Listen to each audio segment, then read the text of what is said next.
అధిక మొత్తంలో రసాయనిక ఎరువులు, పురుగుల మందుల వాడకం వల్ల భూమి పంటల సాగుకు పనికి రాకుండా పోతుంది. పంట పెట్టినా దిగుబడులు రాక రైతులు నష్టపోతున్నారు.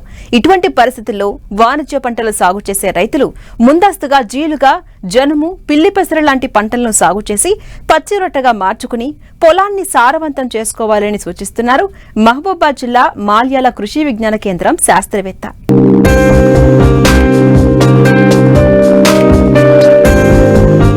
గత కొన్నేళ్లుగా రైతులు అధిక దిగుబడుల కోసం రసాయనిక ఎరువులు ఎక్కువగా వాడుతున్నారు.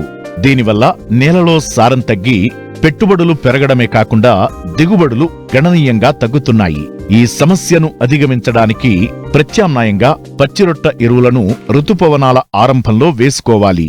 దీని ద్వారా భూసారాన్ని పెంచుకుని పంట దిగుబడిని పెంచుకోవచ్చు. భూమిలో తేమ, పోషకాల శాతాన్ని పెంచుకోవచ్చు.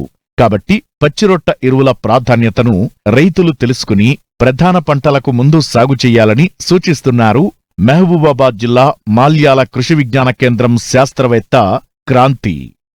ఎవరైతే వాణిజ్య పంటలు కానీ లేదా వరి సాగు చేసే రైతులు ఎవరైతే ఉన్నారో వాళ్ళు వానాకాలానికి ప్రధాన పంటగా వేసుకునే పంట ముందు కంపల్సరీ ప్రతి రైతుకి తప్పకుండా వాళ్ళు పచ్చిరొట్ట పంటలైనటువంటి జీలువ కానీ, జనుము కానీ, పెసర కానీ, పిల్లి పెసర కానీ, అలసందలు కానీ, బొబ్బెర లాంటి పంటలను సాగు చేసుకోవాలని తెలియజేస్తున్నాం.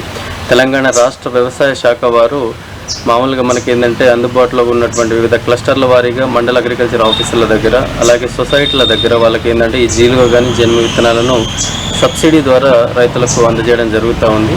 ఒకవేళ మనకు కన్సర్న్ మండలంలో మనకు జీలువ కానీ, జనుము కానీ విత్తనాలు అందుబాటులో లేని ఎడల రైతులు నిరుత్సాహపడకుండా తప్పకుండా వాళ్ళు ఏంటంటే వారికి అందుబాటులో ఉన్నటువంటి ఏవైతే పెసర కానీ, మినుములు కానీ, బొబ్బర్లు కానీ, పిల్లి పెసర కానీ, అలసందలు సేమ్ జాతి లక్షణాలు కలిగినటువంటి పచ్చిరొట్ట పంటలను వేసుకొని వాళ్ళు నేలలో పెళ్ళేదిన్నట్టయితే నేల సారం బాగా మనకి ఇంప్రూవ్ అవ్వడమే కాకుండా రేపటి రోజున మనకు వర్షాకాలంలో పడ్డటువంటి వర్షాలు నీటిలోకి నేలలోకి ఇంకిపోవడం కానీ లేదా భూమి యొక్క భూభౌతిక లక్షణాలు అనేవి మనకు బాగా అభివృద్ధి చెందడం జరుగుతుంది.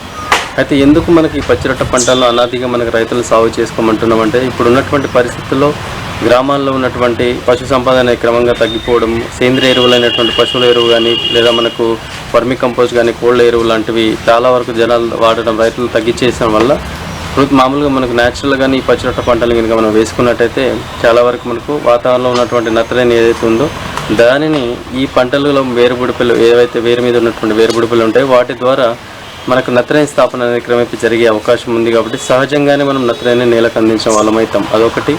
దాంతోపాటు ఈ రొట్టె అనేది నేలలో కళ్ళెదుండిన తర్వాత అది కంప్లీట్గా మనకు కుళ్ళిపోయి సేంద్రియ పదార్థంగా మారి మనకు సేంద్రియ కర్బన శాతం అనేది పెరిగే అవకాశం ఉంటుంది. అలాగే అంతేకాకుండా మామూలుగా మనకు పచ్చిరొట్ట పంటల సాగు వల్ల కొంత గొప్ప మనకి ఏంటంటే నత్రజని, భాస్వరం అలాగే పొటాషియం అనేది నేలకు అందజేయడం జరుగుతుందన్నమాట.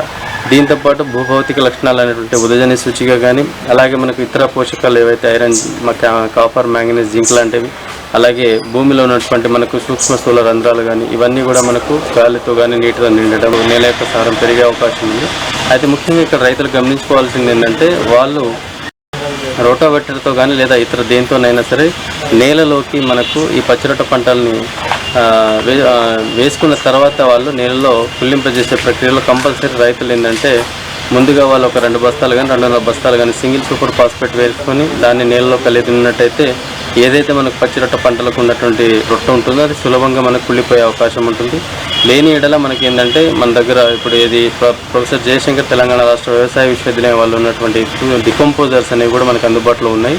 ఇవేంటంటే మనకు మా సూక్ష్మజీవుల నుంచి సేకరించబడినటువంటి సమూహం అనమాట. ఇవేంటంటే మనకు కుళ్ళిపోవడానికి అవకాశం ఉండేటటువంటి పనిచేస్తాయి అన్నమాట. కాబట్టి ప్రతి రైతు ఏంటంటే పచ్చిరొట్ట పంటలను సాగు చేసి వారి యొక్క భూభౌతిక లక్షణాలని డెవలప్ చేసుకోవాల్సిందిగా కేవీకే మల్యాల వారు కోరుతున్నాం.